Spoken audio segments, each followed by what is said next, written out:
मैं रवि कुमार, स्वागत है आपका रेनेसा आईएएस में।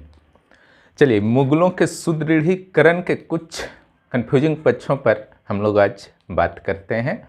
तो देखिए, सुदृढ़ीकरण का अर्थ मैंने नोट्स में पढ़ा दिया है, बता दिया है। शायद वहाँ पर किसी भी तरह के डिस्कशन की ज़रूरत नहीं है। सुदृढ़ीकरण को आप स्थापना से नहीं ले सकते हैं कि मुगल राजवंश की जिसने स्थापना कर दी उसने ही सुदृढ़ीकरण कर दिया, ऐसा पॉसिबल नहीं है। हो सकता है बहुत सारे केस में, ठीक है, लेकिन मुगलों के केस में ऐसा नहीं हुआ है। जहाँ तक हुमायूं का बात है तो साम्राज्य गंवाने के बाद उसने जीता, निश्चित रूप से बहुत ही सराहनीय कदम है। उसने शिक्षा दी कि आप हार करके भी जीत सकते हैं अगर अपने गलतियों से सबक ले लें, ठीक है। तब सुदृढ़ीकरण की बात आती है तो आप हुमायूं के कुछ पॉइंट्स को लिख ही देंगे। मेन अकबर को जो है केंद्र में रखना है, पहला चीज़, इसको ध्यान में रखिएगा। दूसरा, जहांगीर के बारे में थोड़ा बहुत जो है आप विवरण दे सकते हैं। जहांगीर ने कम से कम इतना तो किया था कि जो अकबर किया था उसमें किसी तरह कुछ भी डिस्टर्ब नहीं किया, जैसा का तैसा छोड़ दिया, ठीक है। आप समाज में भी सुनते होंगे, कहा जाता है ना, चलो कुछ नहीं किया तो कम से कम कुछ बिगाड़ा तो नहीं, ठीक है। अगर आप किसी का भला नहीं कर सकते हैं तो बुरा नहीं कीजिए। इस टाइप का कुछ कंसेप्ट में जहांगीर भी चला। जब उसको लगा कि शायद अकबर ने, यानी कि उसके पिता ने जो कर दिया है काफ़ी कर दिया है, भौगोलिक सीमा का निर्धारण अकबर के द्वारा कर दिया गया है, और ये भौगोलिक सीमा जो था मध्यकाल तक, अंग्रेजों से आगमन से पहले, वो विंध्याचल ही था और उधर सिंधु नदी था। क्लियर? इससे बाहर विंध्याचल को जो भी पार करने की कोशिश करता, उत्तर भारत का शासक हो या दक्षिण भारत का शासक हो, उसका पतन उसी दिन से आरंभ हो जाता था। यही भौगोलिक सीमा है, इसको मत क्रॉस कीजिए। उधर सिंधु नदी से उधर डिस्टर्ब भी रहता था, बस थोड़ा बहुत नियंत्रण रख सकते थे दिल्ली के शासक। तो ये सब उदाहरण भरा पड़ा हुआ है। एक उदाहरण नहीं है कि सिंधु और विंध्य जो था और उधर हिमालय, ये कहीं ना कहीं से एक भौगोलिक सीमा का निर्धारण करता था उत्तर भारतीय शासकों के लिए, है ना। तब सुदृढ़ीकरण में हम लोग क्या बात करेंगे, तो सुदृढ़ीकरण के तो सारे पक्षों पर बात मैंने कर ही दिया है, तो कहीं कोई कन्फ्यूजन नहीं है। एक साम्राज्य विस्तार में एक कैंडिडेट्स ने पूछा था कि साम्राज्य विस्तार को थोड़ा सा क्लियर कर दीजिए सर, आप लोग का मानचित्र थोड़ा गड़बड़ हो रहा है, कोई बहुत छोटा बना देते हैं, प्रयास कीजिए थोड़ा, है ना, डेली एक सुबह बना लीजिए, सुधार हो जाएगा, घबराने की जरूरत नहीं है। यहाँ पर आप सुदृढ़ीकरण की जब बात करते हैं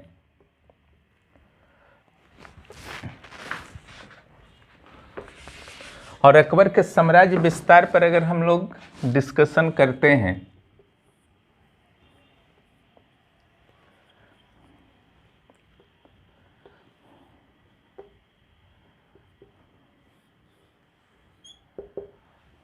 चूंकि विशेष रूप से नॉर्थ इंडिया में ही इसने साम्राज्य विस्तार को महत्व दिया, और जो भी चतुर चालाक सुल्तान हो या बादशाह हो, अगर नॉर्थ इंडिया पर ही स्पेशली ध्यान दिया है और इस क्षेत्र को सुरक्षित रखा है तो वह शक्तिशाली शासक के रूप में उभरा है, ठीक है।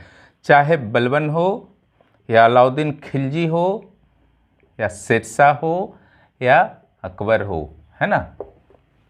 इसको और इसको जो है आपको लगभग सेम रखना है, सिक्किम और राजस्थान को। यहाँ पर बस इस टाइप का आकृति बना करके ऐसे कर देना है, ओके। हालांकि पूरा बंगाल था उस समय, यहाँ कुछ नहीं है, जिस तरीके से मूड है कर दीजिए, क्लियर। साउथ इंडिया से विशेष मतलब अभी नहीं है,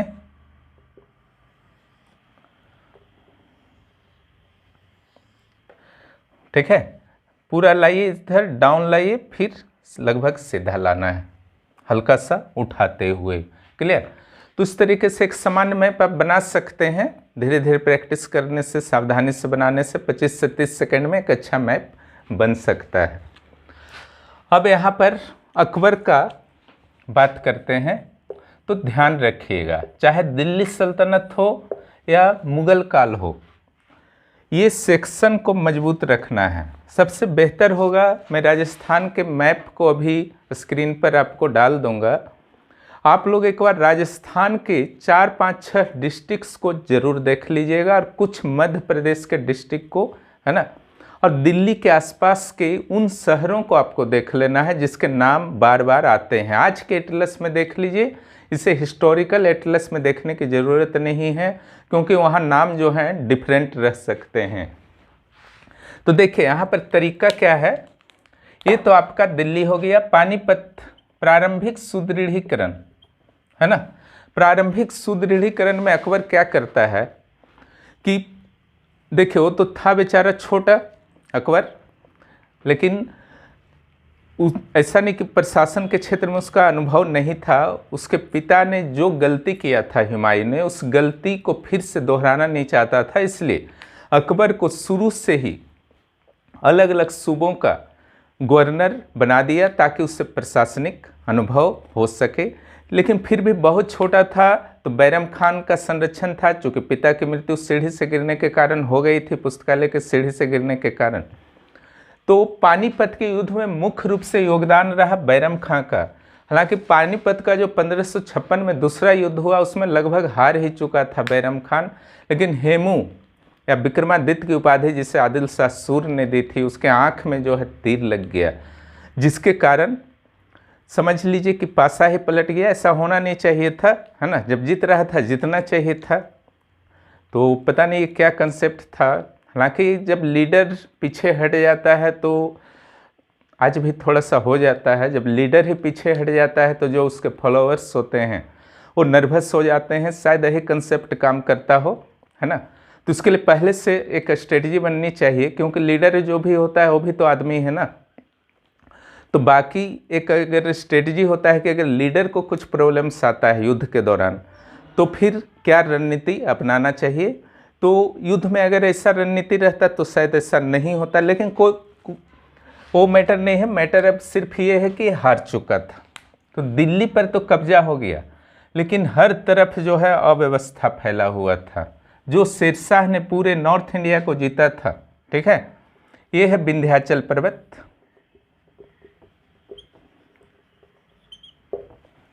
और ये है इंडस वैली, मानसरोवर से निकलते हुए अटक होते हुए। तो ये हो गया आपका प्राकृतिक सीमा। इसी के बीच में आपको रहना है नॉर्थ इंडिया में। अगर आप मजबूत शासन करना चाहते हैं, ज़्यादा लालच कीजिएगा, उस क्षेत्र फिर चला जाएगा। उर्वरता से भरपूर भू राजस्व जो था उस समय का क्या था, आर्थिक आधार था। आज भी पिछड़े राज्यों में आर्थिक आधार, अब झारखंड हुआ, बिहार हुआ, उत्तर प्रदेश हुआ, ठीक है, कृषि ही सबसे बड़ा आधार है। उस समय तो कोई और आधार था ही नहीं। ऐसा थोड़ी था कि कोई खनिज है यहाँ पर। वन प्रदेश के रूप में झारखंड को जाना जाता था, कोई खनिज प्रदेश के रूप में नहीं जाना जाता था।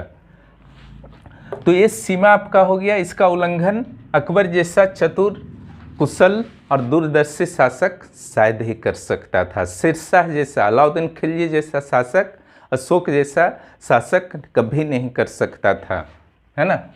ये कर सकता था मोहम्मद बिन तुगलक की तरह शासक। क्लियर। अलाउद्दीन खिलजी गया साउथ, लेकिन सिर्फ लूटपाट करने। तो यहाँ पर जो विद्रोही थे, एक इस सेक्शन में विद्रोही थे। देखिए कहाँ पर विद्रोही थे, बिहार, बंगाल, उड़ीसा, बीबीओ। क्लियर। दूसरा सेक्शन के जो विद्रोही हुए ये था कलिंजर,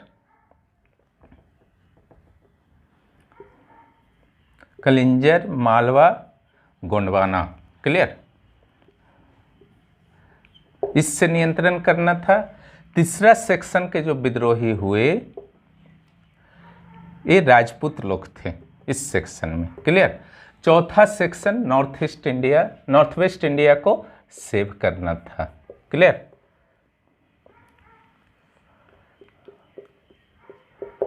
तो चुनौती जो आ रहा था, एक राजस्थान से आ रहा था, एक गुजरात से। क्लियर। ठीक है, मैं आर और जी लिख देता हूं। यहाँ राजस्थान, राजपूत दोनों समझ लीजिए, गुजरात। तो ये जो था थर्ड सेक्शन था, राजस्थान गुजरात। फोर्थ सेक्शन जो था, यहाँ पर काबुल है,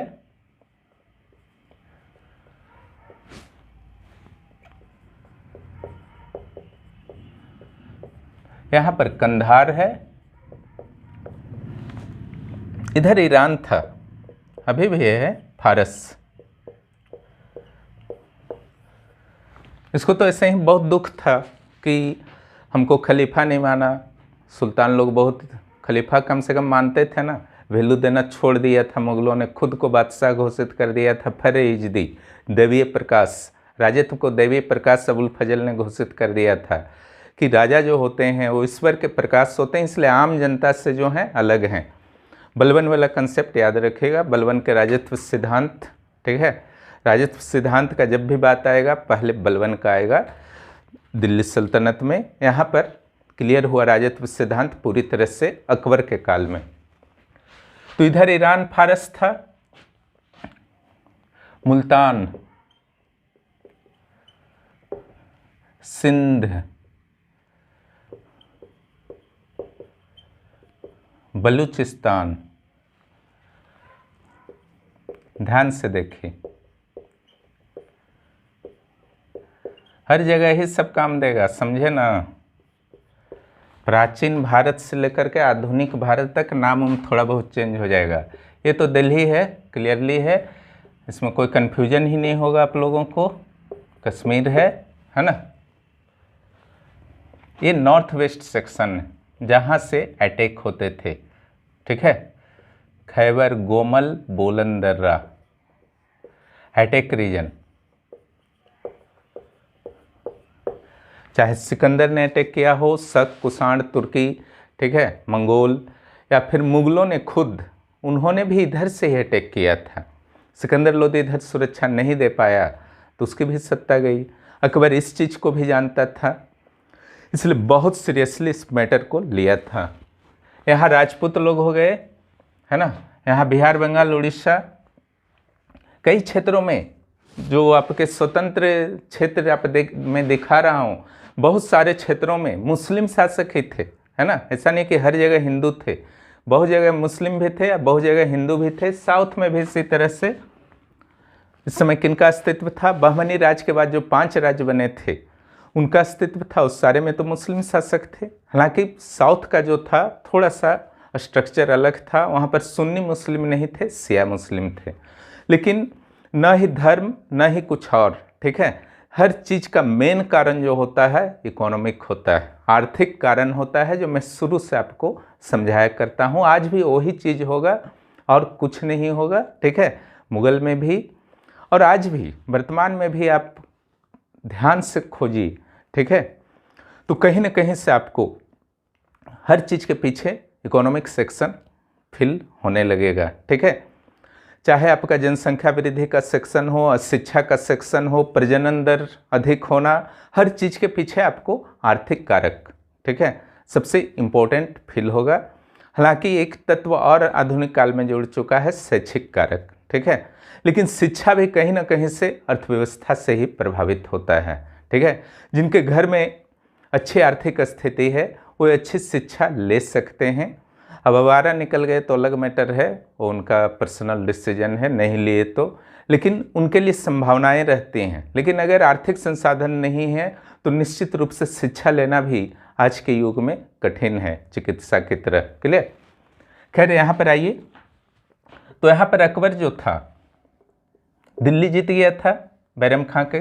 तो सबसे पहले उसके लिए इम्पोर्टेंट था कि अकबर जैसे जैसे युवा हो रहा था उसको फील हो रहा था कि उसके पास योग्यता तो है, लेकिन योग्यता को वह यूज नहीं कर पा रहा है, क्योंकि आसपास उसके ऐसे तत्व भरे पड़े हुए हैं, है ना, जो उसको डिस्टर्ब कर रहे हैं, उसको निर्णय नहीं लेने दे रहे हैं, ठीक है। यही महानता का लक्षण होता है। शिवाजी के साथ भी यही शुरू में प्रॉब्लम आया था, ठीक है। दादा भाई कौंडक देव थे, वो तरह तरह से डिस्टर्ब करते थे, शिवाजी ऐसे नहीं करो, शिवाजी वैसे नहीं करो, ठीक है, जिसके कारण शिवाजी को भी लगा। लेकिन वो ऐसा नहीं कि मुक्ति पाया जब शिवाजी के जो ये दादा कौंडक देव एक तरह से आप समझ सकते हैं कि संरक्षक किस्म का ही था। तो उसकी जब मृत्यु होती है उसके बाद वो फ्री हो जाता है शिवाजी, और इधर उधर अटैक करके अपनी इच्छा अनुसार, ठीक है, जब अपने आप पर आपको विश्वास हो, अपनी योग्यता पर विश्वास हो, तब फिर जब आप आगे बढ़ जाते हैं, ठीक है, तो सफलता जो है निश्चित हो जाती है। तो यहाँ शिवाजी हो या अकबर हो, तब इसने पहले प्लान बनाया कि जो इंटरनल प्रॉब्लम्स है उसको पहले दूर करते हैं। तो पहले राउंड में आप देखते हैं, सारा लिख दिया मैंने, बैरम खां फिर अपनी धायमास से, महामनगा से जो है उसने मुक्ति पाई, उसके प्रभाव से मुक्ति पाई, एक तरह से आप बोल सकते हैं। बैरम खान का ऐसा नहीं कि उसने हत्या करा दिया था, न हुमायूं ने अपने भाई कामरान का हत्या कराया, उससे भी केवल आँख निकलवा करके मक्का भेज रहा था और मक्का भेज दिया था, और इसने भी बैरम खान को मक्का जाने दिया, हालांकि उसके रास्ते में हत्या हो गई थी। अब ये सब डिस्कशन और नहीं करना है कि उसमें और अकबर का हाथ था या नहीं था, वो कोई मैटर नहीं रह गया है। तब इसने जब अपना स्थिति 1562 तक मजबूत कर लिया, ठीक है, तो कुछ सुधार किए, क्योंकि हिंदुओं के साथ कड़ाई से थोड़ा व्यवहार किया गया था दिल्ली सल्तनत के दौरान, क्योंकि नए नए शासक आए थे, तुर्की मुस्लिम धर्म को मानते थे और नए नए आए थे, उनकी संख्या कम थी और उनको हिंदुओं पर विश्वास नहीं था, हिंदुओं को उन पर विश्वास नहीं था, जिसके कारण जब विश्वास का अभाव होता है तो इस टाइप की जब दूरी होती है तो कड़ाई से डील किया जाता है। तो उनकी एक अलग रणनीति थी, लेकिन जो भक्ति आंदोलन की धारा चली, सूफी आंदोलन की धारा चली, तो एक सहिष्णुता का वातावरण आया था। और ऐसे भी ये तुर्क मंगोल वंशज थे, मंगोल वंशज थे, तो मुगल और तैमूर वंशी थे, तो बहुत ज़्यादा ऐसा नहीं था कि धर्म से प्रभावित इन लोग थे, क्योंकि आप देखते हैं इन्होंने खलीफा को भी मान्यता नहीं दिया था। इनका जो मुख्य उद्देश्य था कि एक सुदृढ़ शासन स्थापना किया जाए, ये बाबर हो या हुमायूं हो, सभी के आचरण में दिख चुका था। यह पूरी तरह से क्लियर हुआ अकबर के आचरण में, ठीक है। इसलिए इसने गुलाम बनाने की प्रथा समाप्त कर दी, तीर्थ यात्रा कर समाप्त कर दिया 63 में, और आपका जजिया कर समाप्त कर दिया। धार्मिक क्षेत्र में इसने उदारता अपनाई ताकि बहुसंख्यक हिंदुओं को अपनी ओर कर सके, उनको विश्वास दिला सके, ठीक है, अकबर, कि नहीं, ये हम लोग भी जो हैं पूरी तरह से भारतीय हो चुके हैं, यहाँ के संस्कृति में रच बस चुके हैं, इसलिए हम लोग और आप लोग जो हैं अलग नहीं हैं। और जब उसके पूरे शासनकाल का विश्लेषण करेंगे तो निश्चित रूप से आप कह सकते हैं कि शुरुआती कुछ प्रॉब्लम्स देखे गए थे, खास करके चित्तौड़ में, उसके बाद ऐसी कोई भी शिकायत नहीं आई, जिससे जहांगीर तक ने लगभग लागू रखा, है ना। और हिंदुओं के विश्वास को जीतने में मुगल सफल रहे। तो यहाँ से जब आंतरिक प्रॉब्लम ये ख़त्म कर लेता है, तब पहला टारगेट जो इसका होता है ये, ठीक है, गोंडवाना लैंड। तो कलिंजर, क्लियर, कलिंजर को जीतता है, फिर मालवा और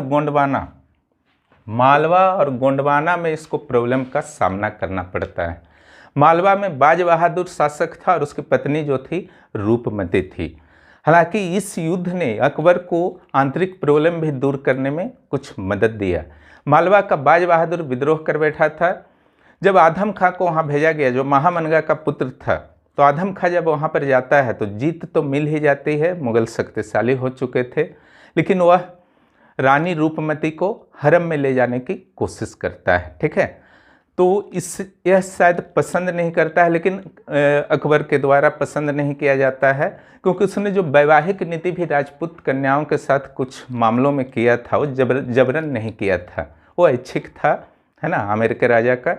तो ये जब जबरन का जो वर्क किया गया तो इससे इतना नाराज हुआ, एक तो महामनगा से प्रभाव से मुक्ति पाना चाहता था, दूसरा उसके कंसेप्ट के यह विपरीत था, उसने छत से फेंकवा दिया आदम खां को।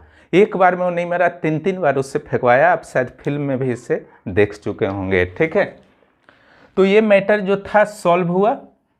अब बाज बहादुर को मनसबदार बना दिया गया। अब आइए गोंडवाना, जिसे गढ़ कटंगा भी बोलते हैं, है ना, जी फॉर गोंडवाना या गढ़ कटंगा भी बोल सकते हैं। यहाँ रानी दुर्गावती थी, ठीक है। यहाँ पर स्पेशली यहाँ पर अमन दास ने राज्य की स्थापना की थी और वह गुजरात के जो शासक थे, अफगान शासक बहादुर शाह के प्रभाव में था। अब वहाँ पर जब अटैक होता है हसफ खां का, जो सेनापति था अकबर का, तो उस समय दुर्गावती ने संघर्ष किया, है ना, क्योंकि अमन दास की मृत्यु हो गई थी और वह संरक्षिका बनी हुई थी अपने नाबालिग पुत्र वीर नारायण का। लेकिन उसकी हार होती है और हार के बाद दुर्गावती जौहर प्रथा का पालन करती है, ठीक है।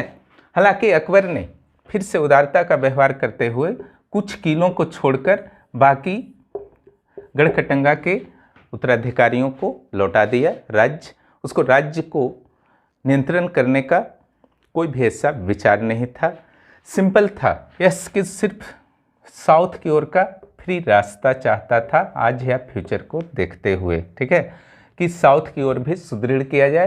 यहाँ से कोई विशेष लाभ इस सब सेक्शन से होने वाला नहीं है, चाहे झारखंड हो, ठीक है, झारखंड सेक्शन हो, गोंडवाना सेक्शन हो, या दंडकारण्य सेक्शन हो, या मरुस्थलीय सेक्शन हो, या आर्थिक दृष्टि से बहुत इंपॉर्टेंट नहीं थे। बस इंपॉर्टेंट इतना था कि उन लोग विद्रोही न बने रहें और अधीनता को स्वीकार करें, थोड़ा बहुत टैक्स वगैरह समय समय पर देते रहें। इससे ज़्यादा उद्देश्य वास्तव में होता भी नहीं था। तो ये तो आपका हो गया इस सेक्शन में, क्लियर।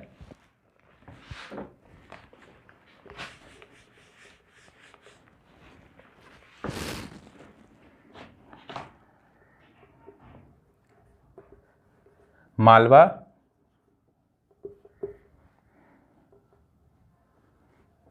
कलिंजर, मालवा, गढ़कटंगा। इसका अगला टारगेट था राजपूताना, है ना, राजस्थान, गुजरात। तो राजस्थान का जो सेक्शन है उसको समझिए। यहाँ पर जयपुर का लोकेशन, ठीक है, जोधपुर, जैसलमेर, जयपुर, जोधपुर, जैसलमेर, ध्यान दीजिएगा, जयपुर, जोधपुर, जैसलमेर।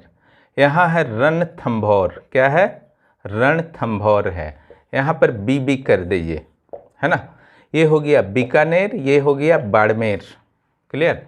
यहाँ पर कर दीजिए सी, ये हुआ चित्तौड़। इतना से ही आपको काम है ना। जयपुर का बस लोकेशन यहाँ पर देख लीजिए, ये जयपुर ही जो था, क्लियर, ये आमेर है। जोधपुर जो है ये मारवाड़ है, ठीक है। यहाँ पर एक मेड़ता कर सकते हैं,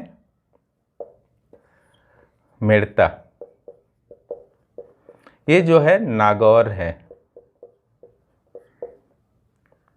नागौर जिला में, ओके, मेड़ता।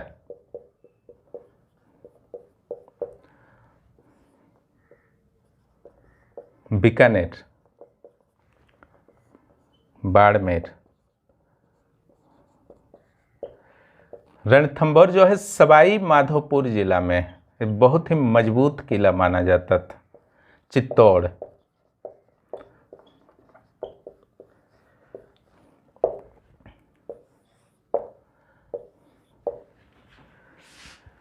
दिल्ली जो है इस जगह में, ज़्यादा दूर नहीं है, ठीक है। दिल्ली का अगर लोकेशन देखिएगा इन लोगों के रिलेटिव में, JJJBBRC, बस यहाँ दिल्ली से अगर आप लोकेशन देखते हैं अभी दिखा लीजिएगा, है ना।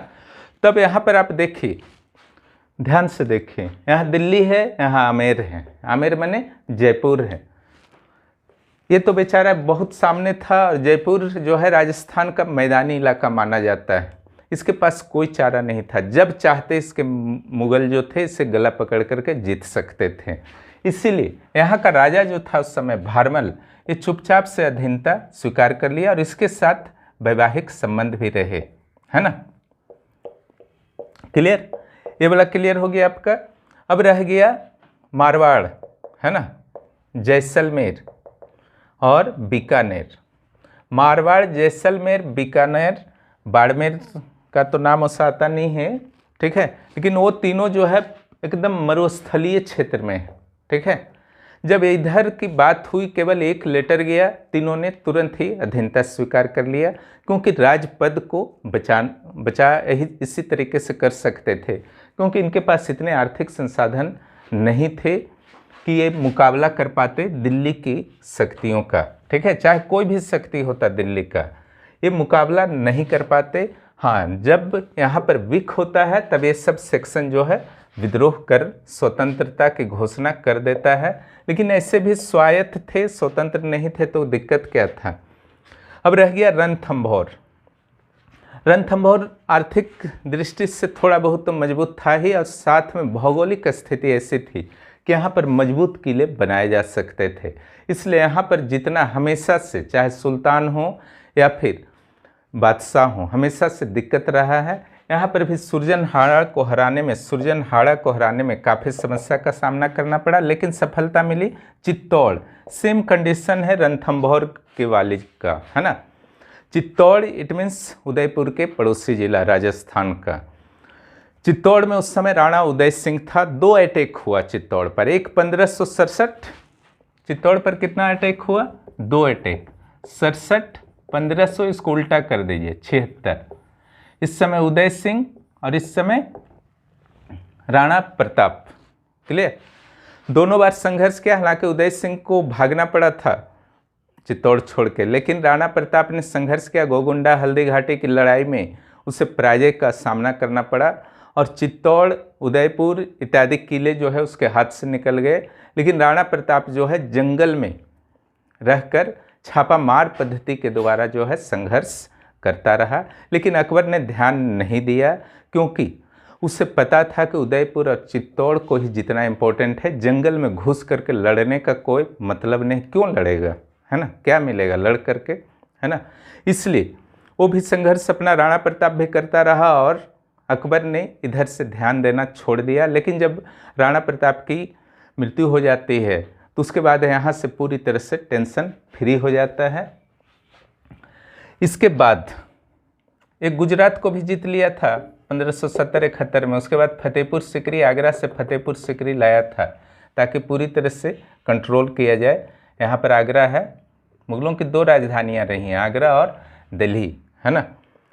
इधर जो है 1585 के आसपास चला गया इस सेक्शन में, क्योंकि हाकिम मिर्जा 2 बार इंटरनल विद्रोह किया था, है ना। एक जो आपका था 1561 में, दूसरा 1580-81 में। ठीक है, 2 बार जो उसने विद्रोह किया था वो उसका सौतेला भाई था और काबुल से संबंध रखता था। काबुल कंधार पर उसका नियंत्रण था, और यहाँ पर अब्दुल्ला खां का विद्रोह भी हो रहा था। तो इधर लगभग 12-13 वर्षों तक अकबर रेगुलर रहा। ठीक है, आपको लगता है बाहर से कि बादशाह है, ये है, लेकिन देखिए उन लोग दिल्ली और आगरा में ऐसा नहीं कि बहुत आराम से रहता था। जो उत्तरदायी शासक होते थे, है ना, और आलतू फालतू का तो बेकार है बात करना, है ना, उन लोग महल में ही रहता था। लेकिन यहाँ पर देखिए 12 वर्षों तक वह 12-13 वर्षों तक वह रेगुलर रहा।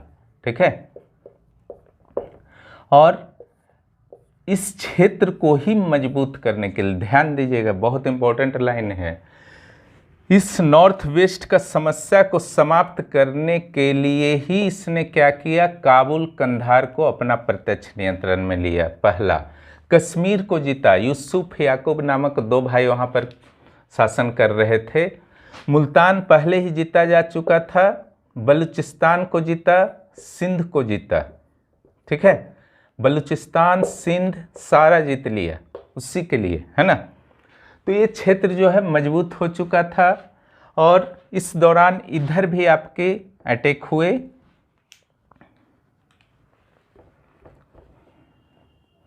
बिहार, बंगाल, उड़ीसा, है ना। बंगाल में से भी बांग्लादेश भी। ये तो आप जान रहे हैं आर्थिक दृष्टि से बहुत संपन्न क्षेत्र होगा उस समय, क्योंकि भूमि तो यहाँ पर भी उर्वर थी, बिहार, बंगाल, उड़ीसा में भी। तो जैसे ही सेंटर जो है कमज़ोर पड़ता था, यहाँ पर तुरंत जो है विद्रोह हो जाया करता था। क्लियर? और जैसे ही शेरशाह की डेथ हुई थी उसके बाद अव्यवस्था को आप देख ही रहे हैं, तो यहाँ पर भी विद्रोह हो गया था। तब यहाँ दाऊद खान शासन कर रहा था, उसको आ करके समाप्त किया। उड़ीसा में भी मानसिंह ने आकर के मुगलों के आधिपत्य को मनवाया, क्योंकि इन क्षेत्रों को नहीं कोई छोड़ सकता था, है ना, कि देसी राज पर छोड़ दिया, बंगाल को या बिहार को, झारखंड को छोड़ सकता था।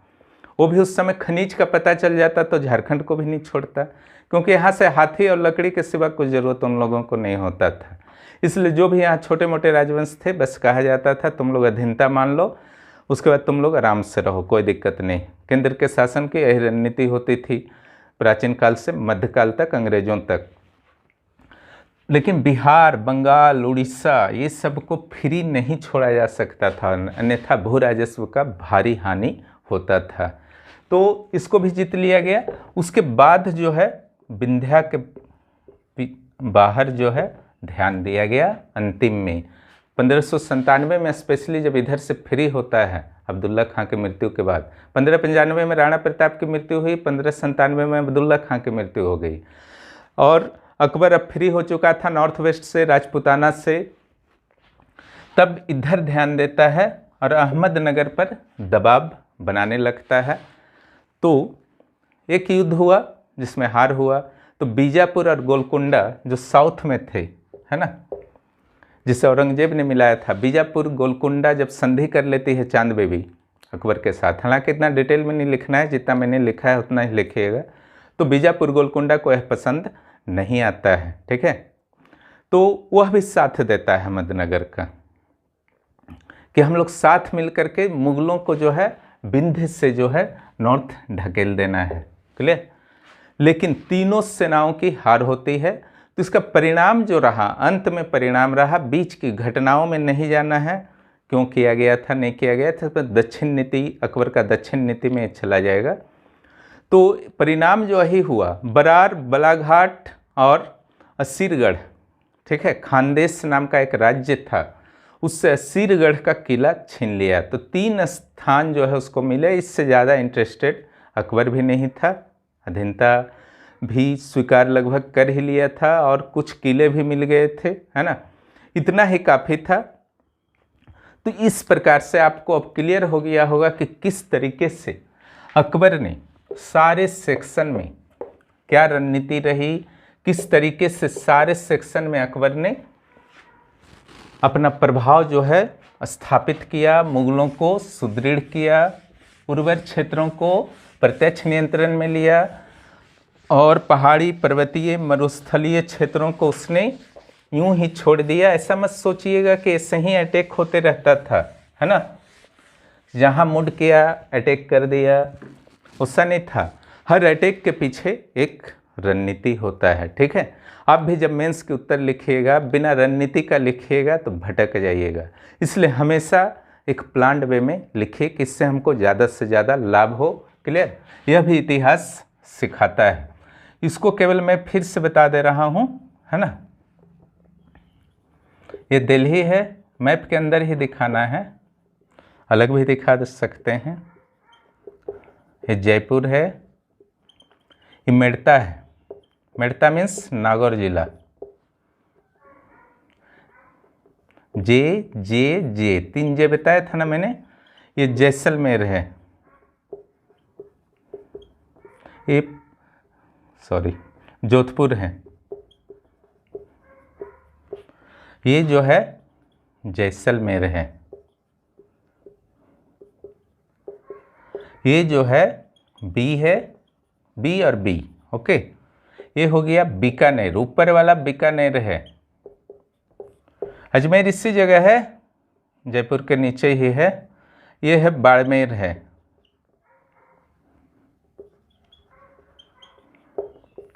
और क्या काम का चीज है आपका, प्रसिद्ध रणथंभौर का किला, ये सवाई माधोपुर जिला में है।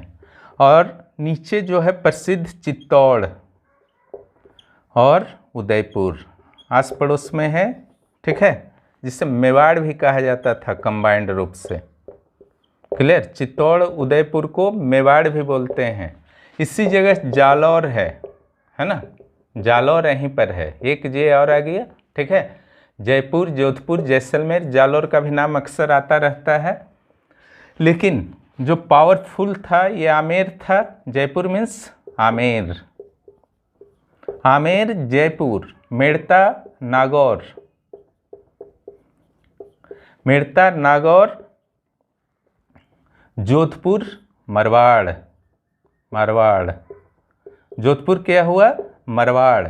जैसलमेर, जालौर, चित्तौड़ और उदयपुर हुआ मेवाड़। सवाई माधोपुर हुआ रणथंभौर। ठीक है, कब कहाँ क्यों अटैक किया अच्छी तरह से आप समझ चुके हैं, सारे राउंड्स को मैंने समझा दिया है। इसी तरीके से स्टडी कीजिए जब भी आप स्टडी करें। फिर हम लोग अगले वीडियो में मिलते हैं। वीडियो देखने के लिए बहुत बहुत धन्यवाद। जो भी इस चैनल पर नए हैं चैनल को सब्सक्राइब करें, और जो भी 11th JPSC की तैयारी करना चाहते हैं वे 9661163344 पर आप मैसेज कर सकते हैं। इसके अलावा JSS CGL JPSC मेंस के लिए भी आप लोग कांटेक्ट कर सकते हैं, और अपनी स्टडी को जारी रखिए। सफलता आपके काफ़ी करीब है। धन्यवाद।